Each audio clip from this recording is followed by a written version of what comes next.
So I think it's best if we begin. So yeah, thank you so much, Tom. If you can just start off by introducing yourself. Sure. Well, I think a nice way to start is by playing a song. So I'm gonna just crack on and do that.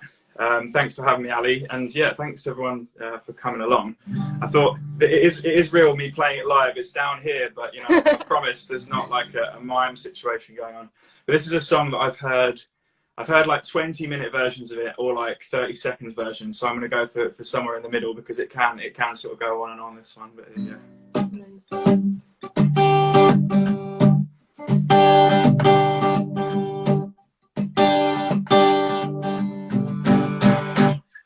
Don't worry about a thing, 'cause every little thing is gonna be alright.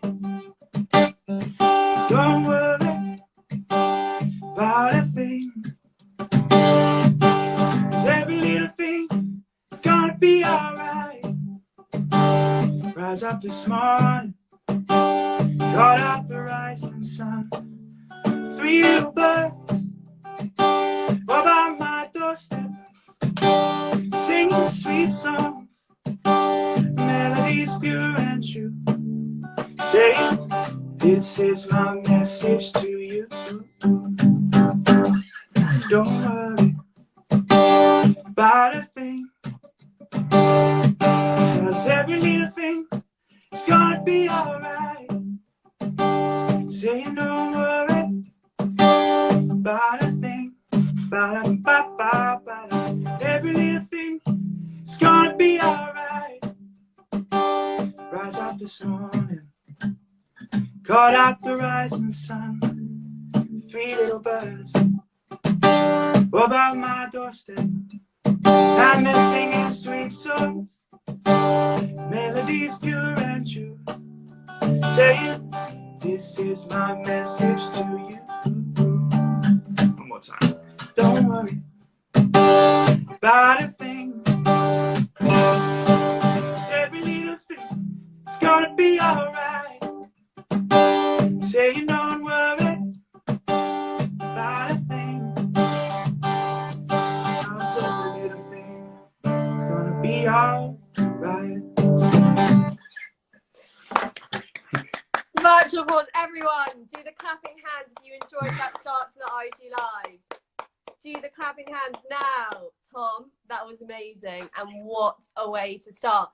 Everyone, give Tom a clap for that. Don't worry, be happy. We've got amazing comments. You've already, you know, we should just stop. Why don't we just stop the IG Live here? Like, that's enough. We've peaked. Continue it? We peaked early. So Tom, thank you. And I know I asked you to play that song. So I'm really glad. I mean, I gave you a whole long list of songs. I'm really glad you chose that one. My mum used to sing that to me. She's actually written that in the comments to just make sure that I tell the world. My mum used to sing me Don't Worry, Be Happy. So thank you for playing that. Tell everyone about yourself. Yeah, so I'm Tom. I'm a musician. I'm a journalist. As far as mental health goes, I've got a diagnosis of bipolar disorder, and I'm the founder of an organisation called Retune, which looks at the link between creativity and well-being. So having creative outlets to express your feelings, of which music is obviously one. Drawing, painting, dancing, theatre, comedy, gardening, cooking. You know, all these important things that are crucial outlets. And I think this discussion isn't as given as much time when it comes to mental health as things like diet and sleep and exercise, which I think are more established research wise, but creativity is very powerful. And I couldn't agree more with you. And even diet and exercise, unfortunately, are only getting its recognition now. So we've still got a long way to go, but can't wait to delve deeper into all of this with you. So if you don't mind just telling everyone how you actually got into the mental health space and how it all began for you. Well, I think a lot of us don't get into the mental health space unless there is something that really resonates within us in terms of having struggled with mental health ourselves. I'm now able to put that label on of bipolar disorder. For a long time, you don't know what's going on from school age. I put myself under a lot of pressure, a lot of stress. I suffered with insomnia very badly around my kind of GCSE kind of times. But it really went to a whole nother level when I went to university. you know, just things got completely out of my depth, really. And I was a long way from my established support system because I was up the other end of the country. So things unraveled. I've been in hospital voluntarily and involuntarily, to put it kind of mildly. And obviously, you know, these things shape you. You never expect them to happen to you. But when they do, they happen. And in many ways, those events kind of saved me, and I was able to bounce back and get into, not even get into music. Music had always been important to me, but that was really amplified, knowing the impact it was having in my recovery and staying well. Thank you so much for sharing. And for everyone who's just listened to that, please put a thumbs up for Tom, to thank you for sharing that really brilliant story. Thank you. And so can you just tell us a bit about the support that you reached out to get, you know, before you actually got into hospital, but just along the way? What kind of support was there for you, and did you feel comfortable actually reaching out for it? I do. I know we always say there's a very long way to go, but I feel like the understanding was a long way from even where it is now. I did go to the doctors when I couldn't sleep. I was, you know, medication was not an option at that stage, really. But looking at university, both you and I are good friends with Johnny Benjamin, and he brought this up in a chat that when you get to university, you have your orientation, you have your first stage, your fire exits, here's your lectures. No one at that time stood up and said, look, if you're struggling, if you're stressed, this is where you should go. This is the direction you should point to. I think that is changing, and I think it's improving. But, you know, the other thing that happened at uni, I'd developed a really good close friendship group in a short space of time. But these are people that have only known you for a few weeks. They're not family. They haven't known you years. And when they saw some of the behaviours that were happening, they probably thought, "Oh, that's just him. He's eccentric. He's whatever." It's difficult to put those pieces together. So it was a bit of a perfect storm. There are very good university counsellors. I had excellent care from a psychiatric nurse who I'm still in touch with to this day. Shout out to Brian. He's definitely not watching, but he's somewhere out there.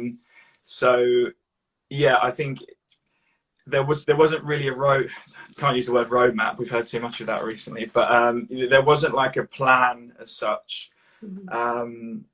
You know, it was a case of, unfortunately, it got to crisis before I was helped. And by that time, you know, certain measures have to be taken for safety, etc. So I think early intervention wise, there wasn't enough, but I would never have recognized. It's very difficult to recognize in yourself, oh, my mental health is poor. It comes from clues from other people, and you need that support around you. So it's difficult to spot yourself, for sure. Absolutely. And for those who are watching who are non-medical, can you explain what bipolar disorder actually is, and maybe clear up any misconceptions that film and the media have definitely not helped to breed? We probably don't have enough time to clear up the misconceptions, no, but I mean, bipolar disorder is traditionally known as manic depressive illness. So it's a mood disorder characterized by lows, severe lows. The facts are that bipolar is one of it leads to suicide more often than pretty much anything else. So it's a killer. But there's also certain aspects of it that are I regard as assets in terms of the drive, the passion, the kind of a little bit of relentlessness, a little bit of kind of not taking no for an answer and going after your passions is obviously a healthy thing.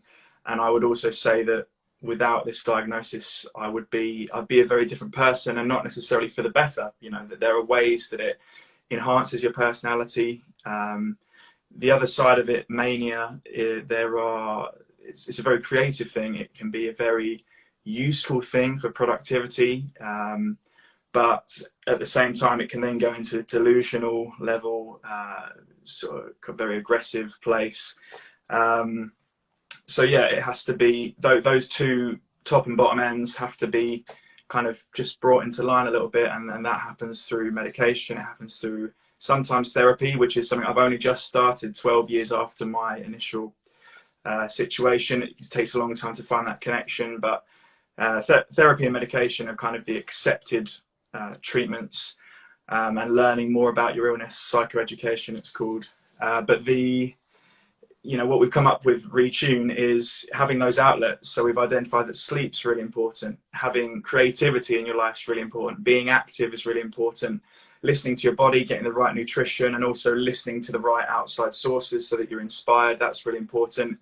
Grounding yourself, meditation, yoga, discovering nature is really important. And also the social aspect, friends, family, colleagues, and so on, like really nurturing those relationships. So outside of medication and psychotherapy, there are definite tricks you can, steps you can take to help yourself. Absolutely. And I'm so with you. I think it's all about the holistic approach, taking the conventional medications, but alongside all the brilliant pillars that you've listed, like creative outlets, nutrition, physical activity. So before we move on to Retune's brilliant work, can you tell us a bit about what kind of, like, how you actually found out for yourself that you needed more than just the medication? How did you find out that you needed to connect with green space and that you needed to practice mindfulness? And, how did you find that connection with music? Was it through the psychoeducation from the medical profession, or was it something you discovered on your own?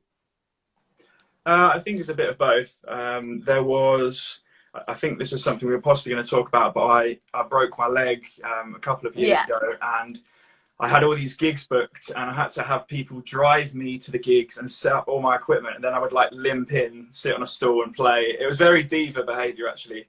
I wish I could get away with it now, but I can't. But anyway, I was going to a wedding with my friend Greg, and I said, you know what, if I could sleep, eat well, exercise, do something creative, and be around people, I think I'd be like quite on the way to being well. And we just kind of discussed it amongst ourselves a little bit, and it seemed to be a model that really worked. I think music, the amazing thing about music is that it's a passive activity, or it's something that you actively do. So you don't have to be musical to appreciate music, and there's kind of a genre for everybody. well, yeah, I mean, so there is a genre for everybody, but as a performer, sharing, especially something original you've created, sharing that with an audience, there's no feeling like it. And we found with the gigs we were putting on with Retune, the original idea was to let the audience kind of be immersed and come in and really forget everything, leave everything at the door. But we found that the artists were really laying themselves bare. They were playing their most personal songs. They were explaining where these songs had come from, and that's really powerful. Someone's just asked what my favorite genre of music is. There was when I was about 11, 12, this guy Martin Joseph came to my school, and he did a sort of workshop in the day, and then he played a gig in the evening, and halfway through the gig I went with my dad, and I said, Dad, what is that sort of music that he's playing? And Dad said, that's folk. And I said, well, that's what I want to do. So that was about 11, 12. That was my going down the folk route. That's a really cool story. And so you mentioned about how you and your buddy Greg were having like a heart-to-heart, and you expressed to him that I need all these different outlets to really feel whole.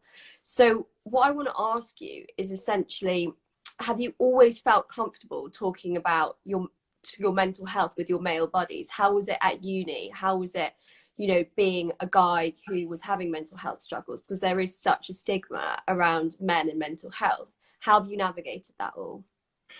Well, I think the way you navigate, like socially as a male at uni, I mean, I joined the football team, I worked on the bar, I joined the student paper, I was doing the open mics. As I said, I don't think it never occurred to me I'm struggling with my mental health. It was more, I started sleeping, I'm thinking I'm really stressed, it's the end of term, I've got to get my essays in. So at no point are you thinking really seek help. You're just sort of thinking ride it out, because it was, in a way, that the pressure I put on myself was self-inflicted. I didn't do the work, allow enough time, and it got totally out of hand. I think it is a problem that males don't talk perhaps as much. I probably talk more than most males. It's something I'm quite comfortable with. Not everybody is as comfortable, but I think the thing with these creative outlets is that they're ways to express your mental health without being explicit. Here I am talking about mental health. So people will join a rugby team, or they might join a, I don't know, a running group, or they might like take the dog for a walk, you know. And these are ways that, without saying I'm helping my mental health, you come back feeling, right, I'm in a better place now. So I don't think it's explicitly talked about, but I think, yeah. And it's true that clearly males aren't talking as much as girls. One of the funniest gigs I ever did actually was a hen do. And wow. Is that a bit wild? It was very wild, and it was like opened my eyes to like, wow, this is really fascinating. But like it was the first time you could be on the inside. It was like a fly on the wall situation. But I'm sort of noticing how open girls are with each other, and how special that is. And I think guys kind of hide back a little bit. There's a study done for like 7, 8, 9-year-olds, and girls are able to use more descriptive words to describe their emotions, whereas boys were able to say, I'm hungry, angry, or tired. That was what's literally changed. I think my boyfriend's like, that's his, you know, that's his mantra. Sorry if you're watching this. But yeah, so I think it's scientifically, you know, boys don't have that language as much. Sure. But I think there are other ways that we can be starting those conversations. Sure, completely. And the more conversations you have, just like this one we're having now, the more it can lead to a more widespread culture change around it all. And then the future generation will hopefully have a different kind of outlook on it all. Yeah. And so when you were hospitalized, for instance, how did your male friends react, and how were they with support, and were you able to have the conversation when you were in crisis, or was it more of a thing that once you came to a stage of wellness, you were able to have a more kind of rational discussion with them? I mean, it's such a difficult thing to remember, to be honest, because sure. You know, that people, my guy friends and my girl friends came to see me in hospital, and it was a very distressing time, and you know, they could really see the massive changes that happened from the person they got to know, and it was, you know, incredibly upsetting. And some of those wounds, you know, I had a conversation with one of these people 7 years down the line. You know, it took 7 years before we could just get on that same page again and have a really nice discussion. So yeah, there was a lot of hurt, a lot of damage there. But as I say, people came to see me in a locked ward, you know, yeah. in crisis. And when this happened, okay, that I had been sleeping for a while, and things very much escalated, but they escalated at an astonishing speed. You know, in the space of I went from 24 hours being at uni to being in a hospital via a police cell. And it was pretty much like all my worst nightmares, you know, come to roost at once, to be honest. So yeah. I think, and I dropped out of uni for that year. I came back, completed a year, and then came back again, and you know, things didn't work out. So I had to take that decision in the end. My university's a long way away from me. Sure. I'd set my heart on graduating. I'd set my heart on getting that degree, but then I look at the path I've taken now and think, exactly. Well, this is where I've ended up, and you know, this is a good place to be. And I couldn't agree more with you. And you found such true meaning in your work, and have, you know, inspired so many people. And it's a shame about COVID, because I'm sure your gigs were amazing, and the relationship you had with the audience as well. So yeah, that must have been unbelievably challenging. So thank you very much for sharing that. And I saw that you wrote a post recently about, and it goes back to your story about breaking your leg and the experience of breaking your leg and being in hospital and getting the treatment there.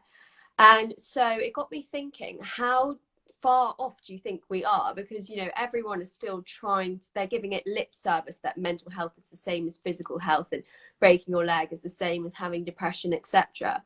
But at the end of the day, and I think you've said this as well when we've chatted, mental health, unless, you know, you're in crisis and, like you've mentioned, you're being sectioned because your behavior is erratic, unless that's happening, it is quite an invisible thing.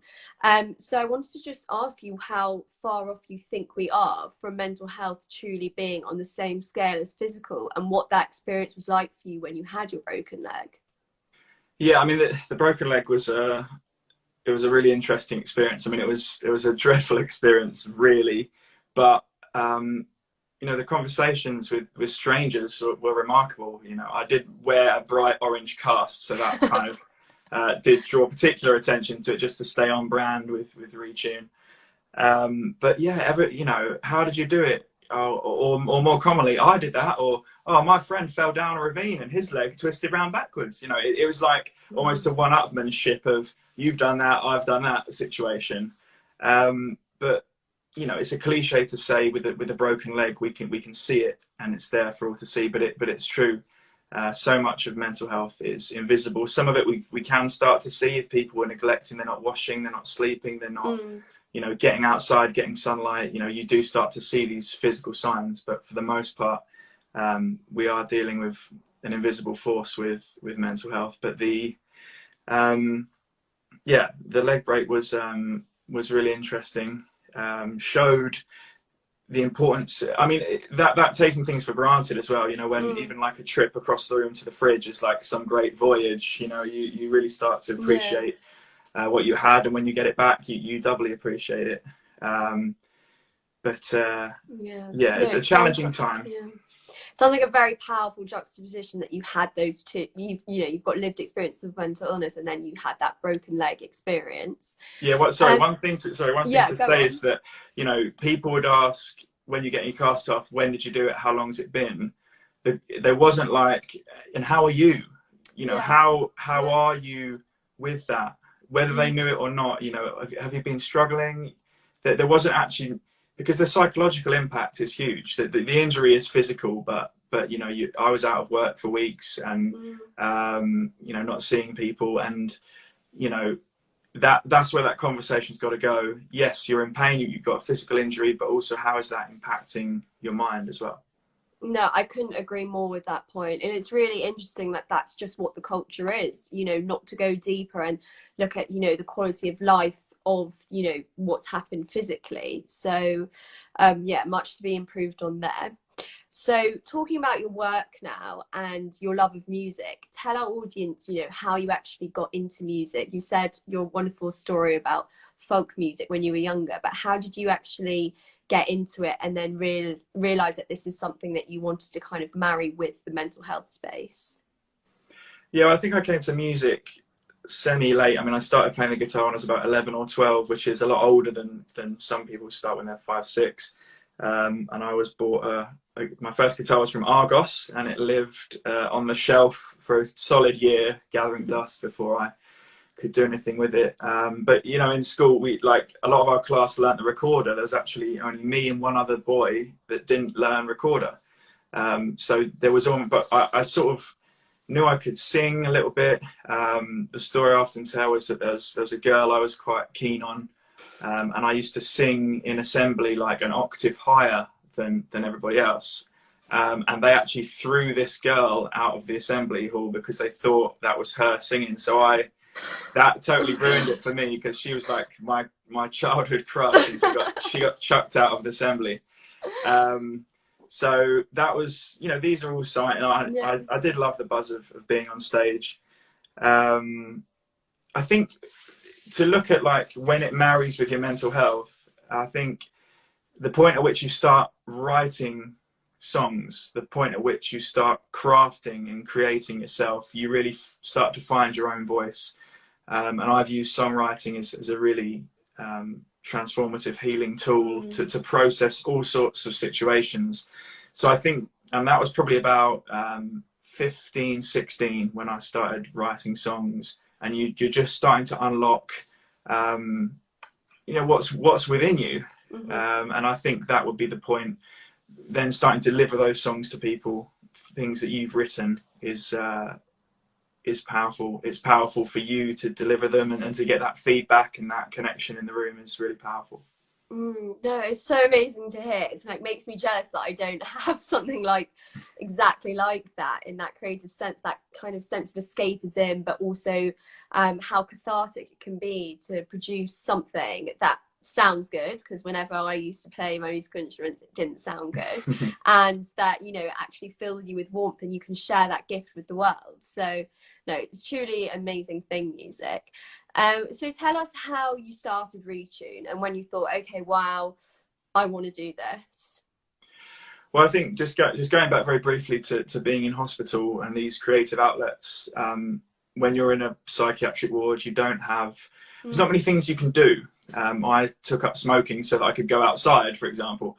And it was like, but what I did see was people were writing poetry, they're journaling, they're crafting, they're painting, they're singing and dancing. And, you know, it was a dark, dark time, but it occurred to me that these outlets are really, really powerful, really, you know, transformative. So when a few years later, I'd put on a few charity gigs. My dad had said to me, you know, you're really good at this, you should do more of this. And we'd raised some money for charity. And I became a trustee for Mind. I joined some Bipolar UK support groups. There was also a company called Music Support that offer addiction help within the music industry. So I was kind of testing the water in a few ways, but there wasn't quite that niche, or that, like, what I thought we could do wasn't being done. So we thought, right, we'll kick it off ourselves. And we started off just with the live shows.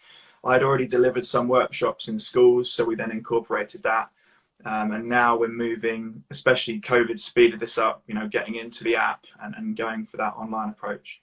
Yeah, and we're going to talk about the app in a second for sure, because I absolutely love it, as I told you the other day.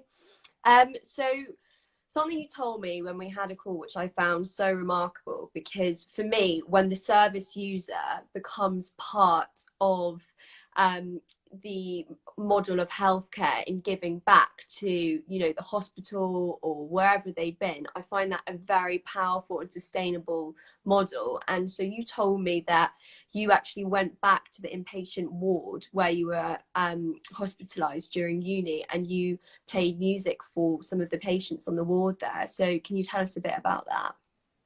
Yeah, I think that was a really important thing to do. Yeah. I was given access that was kind of more access than I would have been given if I hadn't kind of been in there and struggled in that way. Yeah. But I think examples can be really, really powerful as well. You know, people seeing, you know, I'm different from everybody in there, but also I've been where they've been. I've been that low. I felt that there is no future. I felt that desperation. So I think that to kind of tell that story and say, this is what I do, this is what I made of it, this is how I'm still making sense of it. Yeah, I think that plays a really big role for patients. So inspiring. Like, I can't imagine, you know, how much of a light you must have been for so many people in there. And like you say, it's a very bleak and bare place. There's not, you know, artwork and things around, making it a nice, conducive environment to recovery. Mental health wards are quite sparse. So what was the kind of feedback you got, if you got any, from the staff, but also from the patients? Well, there's two visits that were very powerful, and it wasn't actually going back to the ward. One of them was a prison visit I did, which, you know, these guys, they get 1 hour a week in the music room, and I actually turned up. It's a category D prison, so it was a little bit more relaxed than some. And I arrived at the gate and they sort of pointed me in that general direction. It's over there. And off I went into the prison with my guitar thinking, oh my God, you know, what's going to happen here?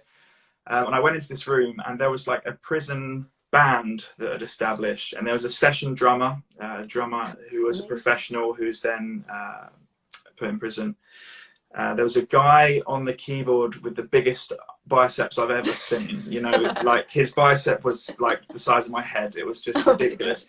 But he was playing like these melodies that were just so kind of dainty and beautiful. And there was a bass player, and I sort of played a couple of songs. And then the house band would start up, and different prisoners would come up and just deliver like spoken word raps over the music that they'd written. And it was just, yeah, amazing that the respect in the room for is actually the respect for music. That Amazing. you know, if people were talking, you know, bearing in mind this is a prison, you know, people are sort of talking to each other. Everybody's kind of you know, shushing them. You know, look, somebody's playing here, and I just thought that was absolutely amazing.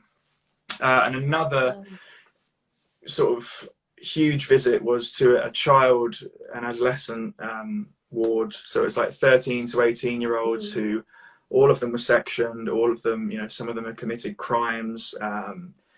And, you know, in terms of hopelessness, it really was about as hopeless as it gets. But again, you get them on the topic of music. They're pulling tabs up online. They're finding a bass guitar and, you know, wanting to play. And there's even a girl that was completely locked down who was very, very distressed. And I ended up sort of singing through the door to her, and then she sang back. And, you know, there was a real connection there. And also that raw emotion in her voice was absolutely staggering. And I think, you know, all of us would like to do very well in whatever field we pursue. And sometimes it goes really well. And a lot of the time you're up against it and you've got a lot on your plate. But when moments like that happen, you kind of think, you know, this is why we do it. You know, this feels right. Yeah, it was a kind of magic moment. Yeah, I wasn't even there, but like I've got like proper chills and I want to cry, but like, wow, it's just so transformative, the power of music. And I love the kind of like when you're traveling and you just see someone with a guitar, because it's just so accessible and you can just take it wherever and like make magic wherever you go. It's so you know, accessible, and it's a common language. It's just, you know, it's all about shared humanity. And I just think amazing for these, you know, very distressed young people to be able to relate to you. You know, even without you having had lived experience, just being able to relate to a young guy playing the guitar and, you know, sing back and forth. I just think that. Well, I think it's like it's a kind of it's a leveler as well, because you know, to be honest, the prison, for example, was a largely black population. I'm going in there, kind of a well-spoken white guy, and you sort of think that time of day might not be given, but music is a unifier, and also having that lived experience to say, okay, I haven't been in prison, but I've been locked up. You know, I've been in a dark place. So finding that resonance, and I think that comes back to like your early question about, you know, why do people get involved in the space of mental health? It really is because they've been through stuff and they feel you got to go on your own journey and heal. You have to heal, and I'm not fully healed, never will be. You know, it's an ongoing process, but you do that, and then you feel, you know what, I'm ready to give back is the cliched word, but to really pour yourself into something. I mean, I'm not doing anything as remarkable as you, but that's exactly what I kind of felt when I, you know, started up this Instagram, in the sense that I'm in a well place now. I had a very, bad depressive episode 2 years ago, and I was a medical student. I was like, oh gosh, you know, I'm going to be a doctor. I want to be a psychiatrist. This is all so ironic. You know, kind of questioned everything about myself. And, you know, did I have the inner strength and all of that? And I got through the experience, and not slating my medical school at all, but, you know, they did not help. I didn't have the support that I needed at medical school, but luckily I've got the most wonderful family, friends, and like you said earlier, you know, when it's taken you years to find a therapist that you connected with, I found one that I connected with after a few tries with some. And now I'm in, you know, a similar position to you. I really want to give back. And I think, like you just said, people go into the mental health space because most of them have a loved one who's had lived experience, or themselves, because I mean, my reasoning is I want to make the experience better than it was for me. And, you know, if you share and impart your wisdom and you can try and make systemic change, then, you know, everyone's kind of part of the same fight. And so, yeah, I couldn't agree with you more. Well, I think it's right. It is about passing on hope. But what I've found as well is that, you know, there's this line of madness causing creativity, creativity aligning with madness. The creatives I come across, you know, largely musicians, but could be comedians, could be dancers, whatever it may be. They really have that close connection with their emotions, which is amazing for delivering what they do, but also puts them in that vulnerable space as well. You know, there are musicians do struggle with their mental health. Creatives do generally, but you know, we need them to do their work. We need theatre shows, and we need concerts and comedy stand-up gigs. I mean, I've never missed. My mum. We really need it now. And I think I've told you, I've never missed the cinema and the theatre more in my entire life. Yeah. Like, honestly, at uni, I used to go to the cinema literally on my own, and that would be my catharsis and that kind of escape during the week where I just was so stressed. You know, the arts are so important, and all I want to do is just elevate that even more within the healthcare space, because it shouldn't be like a peripheral thing. It should really be mainstream, which is why I'm just, you know, buzzing off Retune.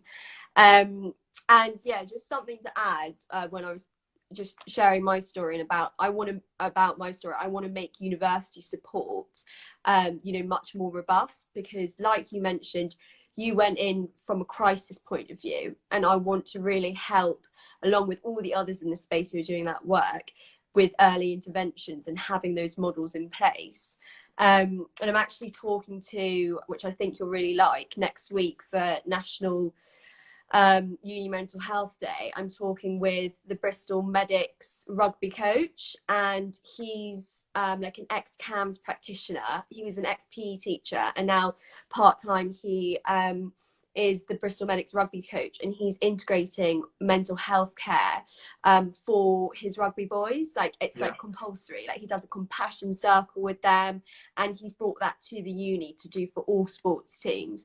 And I think like that is so remarkable. And yeah, what I wanted to ask you before we delve deeper into Retune and your app, you know, what would you have liked at uni? Like, what kind of support do you think should be out there?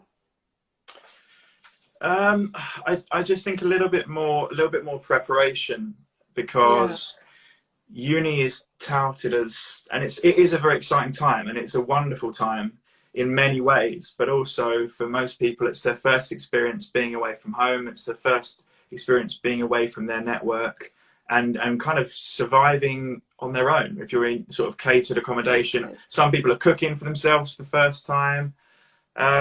And there's got to be work done on that transition between school, which is for many people a nice safety net and a place that they know well, to really going into the unknown. And people, you take pride in like how they're going to reinvent themselves and be a whole new person at university. And in a sense that's true, but in a sense, you know, you got to hold on to who you are.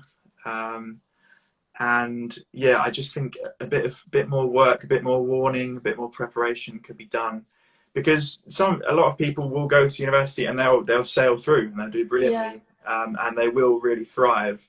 But that means that message needs to kind of get out to everybody, because some people won't need the message, but the ones that do, you know, it saves. If you can save somebody getting to that crisis point, then that's really valuable work. No, I couldn't agree with that more. And so if we move on to Retune now, and you tell us about the app and the scales model and all of that, it's amazing. Yeah, I think, I mean, just scales has worked well because we're able to kind of use a metaphor of a guitar to look at mental health. I mean, the first thing to say about scales is that they are about balance, like kitchen scales. Oh, fine. You know, that has there, but obviously it also has that musical scale meaning of being on a spectrum that can be up or down and is constantly changing. So those points that I already mentioned, sleep, creative, active, listen, earth, and social, that they are what spells out scales. Love that. And you know, I think it seems to incorporate a lot of the research that's going on. There's a lot at the minute about the power of nature, whether you're immersed in it, whether even just sitting home watching David Attenborough stuff. There's a lot about there in nature. Obviously, in a way, like what's happened with the pandemic is that we've seen every one of those strings like really beaten down. You know, social string is so valuable, and we've been cut off from everybody. And we might also exercise in a sports team with friends, so we've lost out on active and social, and also earth because we're outside.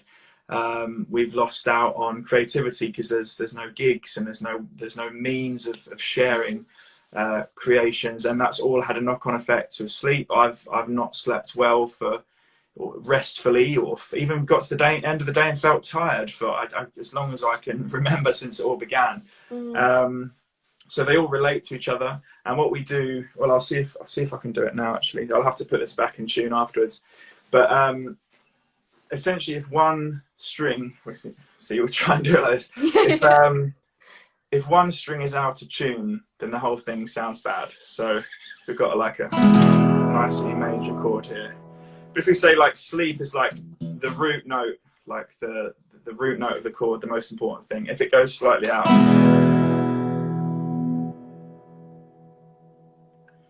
then sound really rough. The whole thing sounds off, but actually all the other strings are fine, so it's fine. Is where the problem is, and it makes the whole thing sound off. So what we're saying with Retune is you can make a small adjustment, just like you adjust the tuning of a string to play more harmony and in more balance. We can also make small adjustments to our mental health so that we feel more in tune, and so that we feel like on the different frequency. You know, there's a long, you can really labour the metaphor. I'm loving the metaphor. Loving it. Let's see if we yeah. You can just twist it back to where it needs to be. So yeah, it's kind of, you know, obviously there's a lot of different theories about mental health. There's the NHS and Mind have their 5 ways to well-being. There's loads of theories, lots to remember all the time. But by making it musical, by setting it in a context that feels familiar and that you can actually, I can hear it, and I can, you know, I think you kind of get it a lot more. And the app, yeah, I mean, the app's an online community that's driven by creativity and well-being, and we have a kind of a news feed that links to all of the 6 strings, and we do different posts. There's the ability to live stream. There's lots we haven't yet explored. Obviously, you've got a certain amount of momentum that we want to pick up and carry on with. Yeah. But there's a kind of tune-up section which breaks down all the different strings, and there's articles and there's quizzes and there's kind of light-hearted stuff, because I think that's important as well. You know, creativity is a wonderful thing. There's obviously the dark aspect of mental well-being, but we're looking to really celebrate the positives. And what we also say is that we're really looking at self-care, daily tools that people can use. But if in the instance of what we call a snap string, if a string snaps, which happens, the tuning of the whole thing goes, and you have to take all the strings off and put a new set on. And so when it comes to the sort of interventions that are needed in crisis, therapy, seeing your GP, calling Samaritans, whatever it may be, that's kind of stepping into territory that's not our expertise, because we're not medical. We are creatives. We are passionate about the arts. We know that our model can help, but we also know the limits in terms of if people go beyond the point of help, then we have to help them seek those professionals. Absolutely.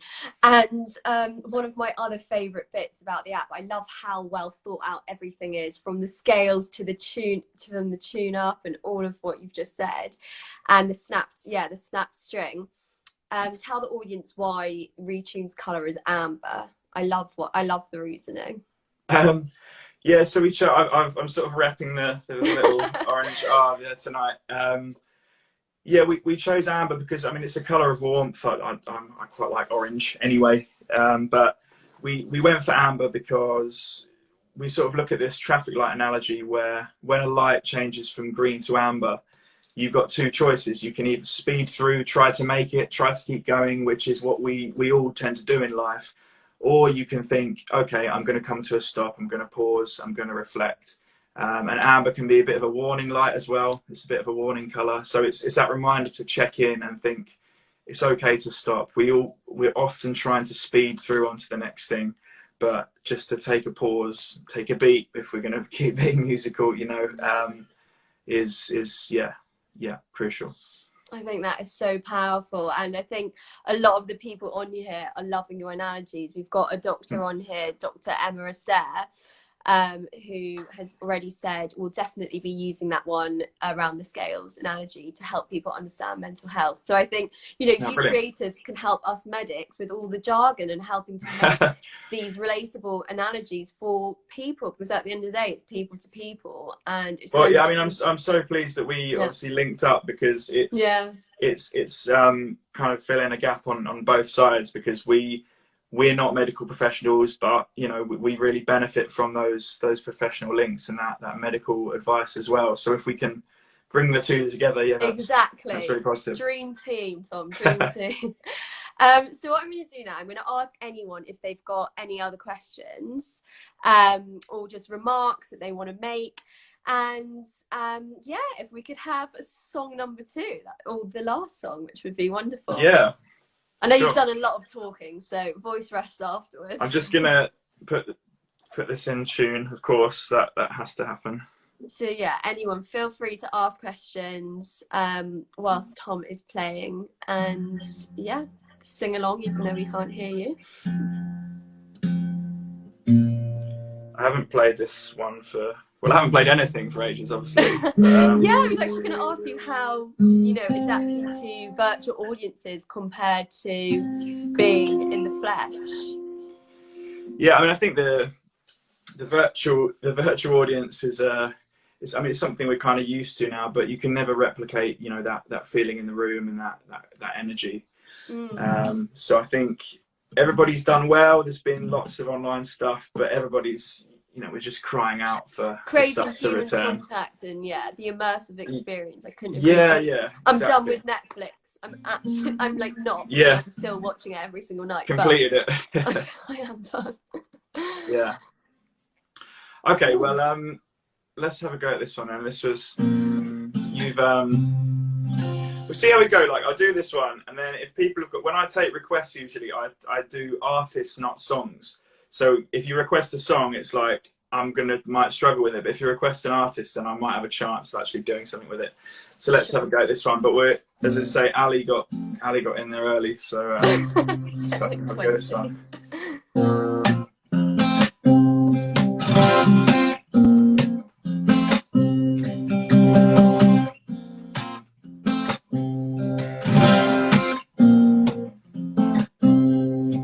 Do you remember 20th night of September? Love is changing the minds of pretenders while we're chasing the clouds away. Our hearts are ringing in the key that our souls were singing as we danced in the night. And remember how the stars stole the night away.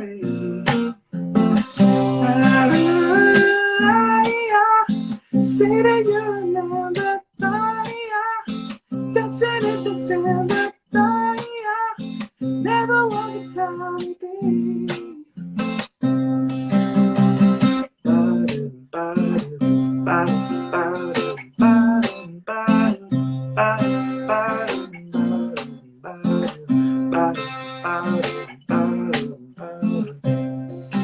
My thoughts are with you, holding hands with your heart to see you.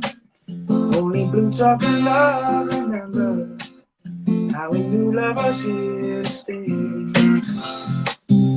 Born out of December, found the love that we shared in September. Only blue talking love, remember how the love that we shared today.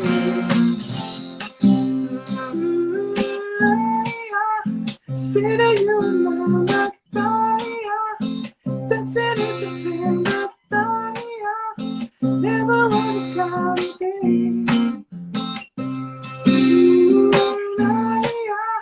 Say that you remember,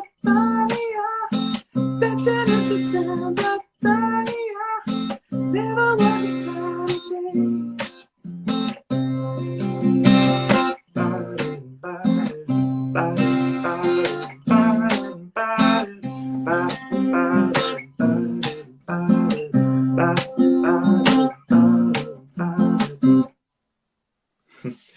It's so weird. It's like the guitar's not even there, but it's. And you can't see like my hands here either because I'm cut off from here. But oh my god, I didn't want to like bust out my dance moves. But wow, that was amazing. Guys who are still with us, give us a clap. Yeah, quite a lot of people have come along. It's been great. I know. We had at one point and because the whole attention span thing and millennials who are mainly coming to this, at one point we had like a solid 29, and I'm pretty happy with that now. That's really good. Yeah, it's really good. Very happy with that. Got lots of claps. Got my dad Richard clapping. So a good friend of mine, Lucy, who is also very passionate about mental health, has just made remarks saying, wondering around how the social prescribing network could use your resource around scales and around the Retune app to help people who are struggling with their mental health. And yeah, this is actually very interesting. Do you know much about the social prescribing network?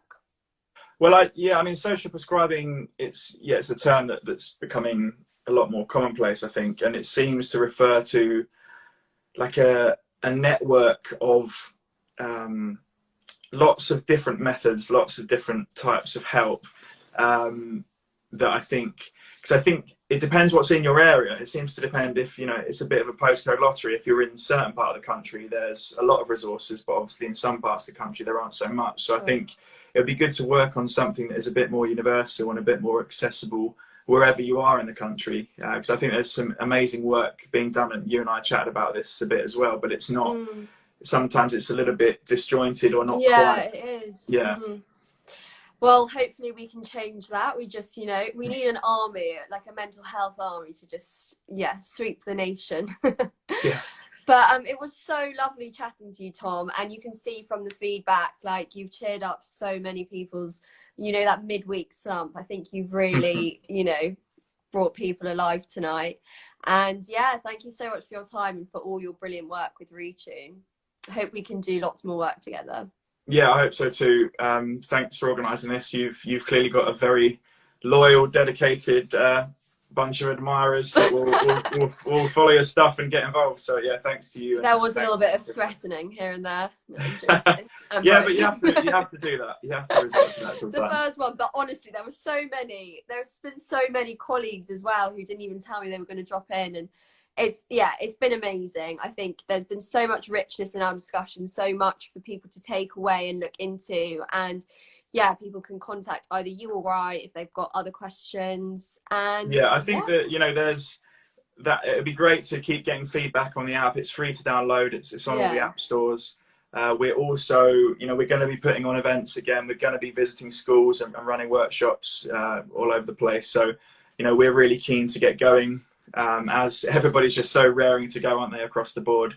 So yeah, hopefully see you in the flesh at some point with and the same guys that are watching. Absolutely.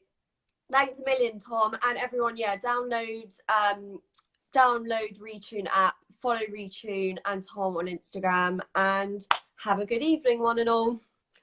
Thanks, Tom. See ya.